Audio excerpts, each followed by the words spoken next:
Абхазский государственный университет и Министерство образования, согласно этому договору, мы проводили курсы повышения квалификации для учителей абхазского языка Галского района.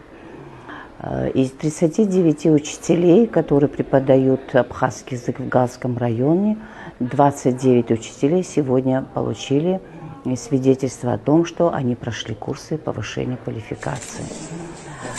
Какая была цель у нас? Цель – это повышение профессионального мастерства.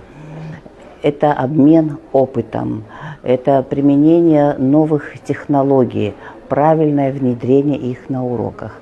Форма проведения курсов – это лекции, тренинги, беседы, практические занятия, мастер-классы. В течение 5 дней у нас проходила установочная сессия. Далее мы работали в заочном формате.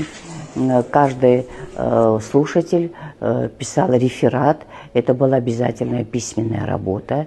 И те, которые прошли установочную сессию, получили зачеты по письменной работе, вот только те получили свидетельство об окончании курсов повышения квалификации.